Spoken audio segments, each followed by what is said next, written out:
Hello everyone and welcome to another Tea Time with Billy.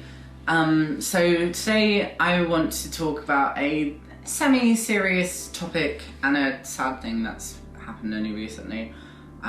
Today, I think, maybe. So really up to date today. The author of the Discworld series, which is a series that I really love, Terry Pratchett, has died. He was 66 years old, so he wasn't even that old. And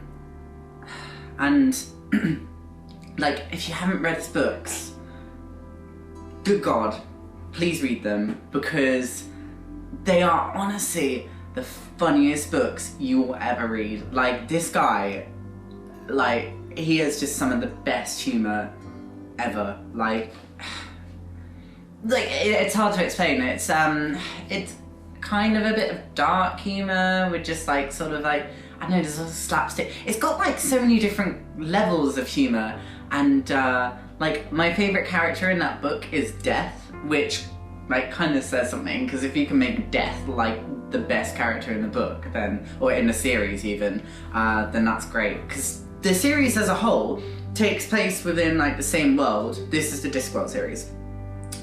It takes place in a world that is on the back of a floating turtle that flies through space. Well, it's actually on the backs of 4 elephants on the back of a turtle called the Great Artuin, I think. I think that's what the turtle's called. It's literally just an insane book, and it's more of an adult's book, I suppose, but teenagers could definitely read it too. Not for young kids, just because some of the topics, and also just like the general writing of it, I think would be a bit too complex for them to understand. But it's such a really good read, and I love books that are trilogies or series, because you know when you get to the end of a book and it's like, it's over. It's exactly the same as a TV show, like when your favourite TV show is over and it's like, no, I was loving that so much and now it's gone. That's why I love trilogies, and in this case series, because they just go on for ages and ages and ages. Like, there's so many books, like I can't remember off the top of it, it's like over 20 at least. There's probably way more than that. I probably sound like such an idiot just saying there's 20, I bet there's way more than that. I've read a lot of them. I really need to continue with that actually, because it's been a while since I read them, but like he just like, it's all like magical based and stuff, but there's also like science in there, like it's just, and it's sort of like there are elements of it based off of our world, but it's just like, it's a, what is the word, not a parody, a satire, that is the word. Oh my god, that just proves how long it's been since I've been in a frigging English class. Also, I said freeing instead of the other word. Like, I'm getting better at like toning down my swearing when it comes to these words, because I do swear quite a lot in actual life. Like today, I'm pretty sure I used the C word like several times. I'm pretty bad. I'm like a sailor.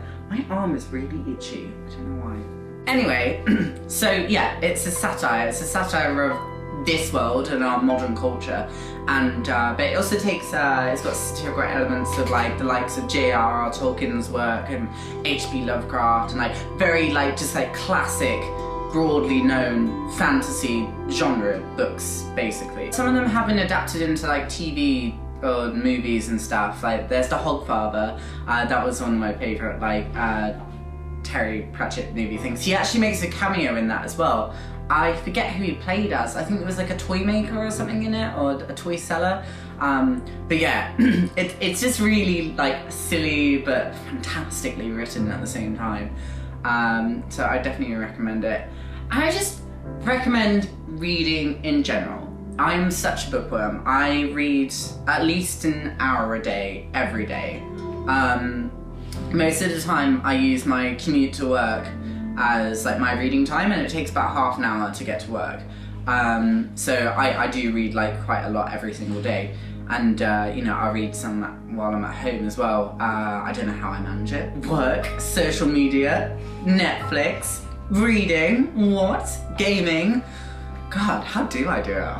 I don't know. Reading is so vital. I've loved reading ever since I was about the age of 6, I remember I was like, there were different levels in year 1 and like of your reading ability, and I was always in the top level, me and this girl called Jenny Redmond, and like I loved like English in general. I was like always like scoring top scores in the spelling tests and stuff, but I was like obsessed with reading. I just remember like reading, do you remember the Magic Key stories, for you older guys out there, with like Finn and Kipper and all them, I think his name was Finn, and they like they had this magic key and it take them up to like different worlds and different adventures and stuff. It was a really cool series of books, like aimed at really little kids, but I remember just like plowing through book after book after book of those, and just yeah, it's insane. But because reading, in a way, like I find it's even better than TV series, because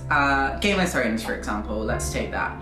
No, that's not a very good example, because the TV show The Game of Thrones is pretty much as fantastic as the book. I have a chip now. Magic. So, basically, you're like the director, producer of the movie inside your head. It's called imagination, people, and the youth of today need to use it. Back in my day, we all used to use our imaginations and play games and stuff. Which is true, because I was really lucky being born in the 90s, going off topic here, but like just before video games became a massive thing. I mean, they are a massive part of my life now, and I love video games, but I'm really glad that I got a good chunk of years before every household had a video game, and I still got to live in some of that time where just coming up with random games and like using your imagination, you know, those sort of stuff that kids are supposed to do. Like the general amount of the population of kids back in my day when I was a kid still did the whole just like playing with each other and not being constantly attached to technology and stuff. So I'm really happy about that. Back to reading. So yeah, you use your imagination and you can like cast the characters and you can make them exactly how you want and how the world looks and everything.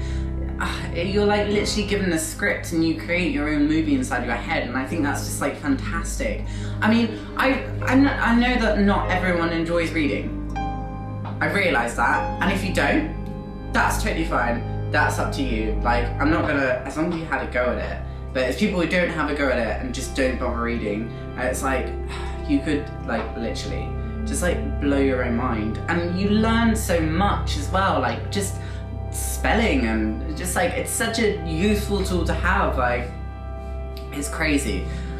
But yeah, I'm just really passionate about books because I'm a massive book nerd person, and I love just real books. Like I do appreciate Kindles and I do understand them, and like it is handy because it's like a million books all in one tablet. Like, so because I remember when I was a kid and whenever we went on holiday and I used to pack my suitcase with so many books, and like there'd be no room for clothes basically, and it would just make it so heavy, and sometimes my dad would have to like pay extra for, because you know when the suitcase goes over like a certain weight or whatever, you have to pay extra or something like that, or have extra suitcases basically. But yeah, but there's just something about books. I wish I had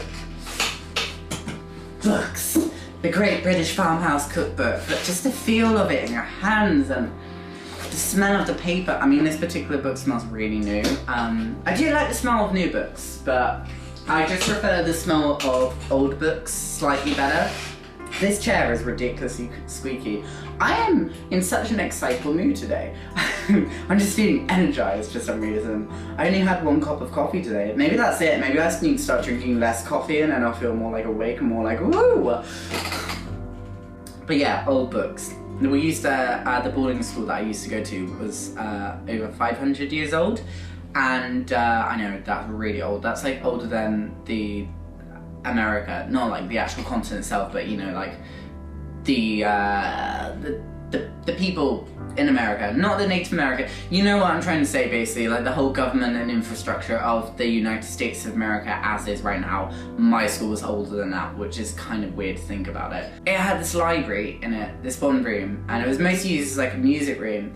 There were books everywhere, like all along the walls and stuff. Really old books, like some of them were over like 100 years old, and I swear, like, I was the only student who ever actually looked. I remember I like would go there when like no one else was around and stuff, like just go in there and just like look through all these random books, and it was like, it was really magical because honestly, like when a book has just a plain cover, like nothing on the I should know the name of it, the spine, or nothing on the cover or anything, that intrigues me so much. And all books like tend to not have like that sort of stuff. Like all books today have like really colourful things that are supposed to grab your attention and stuff. It's all advertising.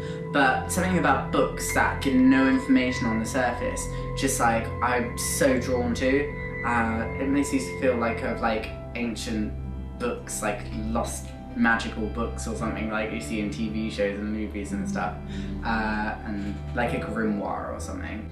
Yeah, I don't know, it was cool, and just the smell of it, like they smelled so old. It's got like that musty, it smells like history. It's history, it had a smell, that's what it was smell of, and it smells gorgeous. I think that was one of Hermione Granger's favourite smells in Harry Potter actually. I just wanted to talk about the importance of reading and how magical reading is, because it's so magical. That's the best way to describe reading. And I mean, I'm obviously talking about fiction books here and not non-fiction books, like, and like, I don't know, non-fiction books are a bit defunct. That's kind of what the internet's for.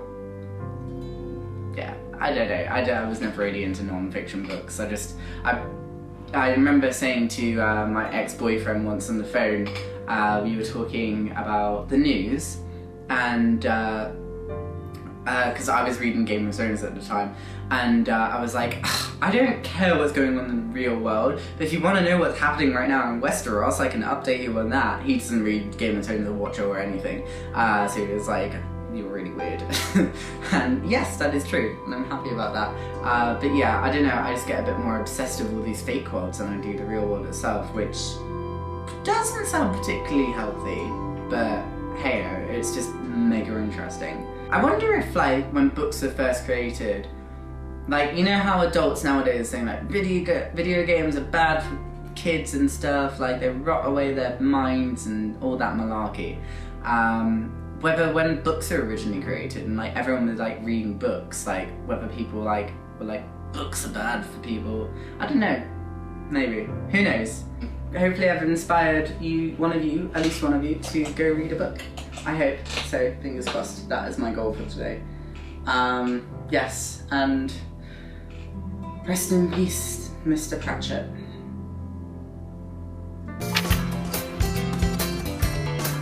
Oh, here we go. It's catching. Oh my gosh, it's everything I ever dreamed and more. Oh wow, look how awesome my Charizard pumpkin turned out.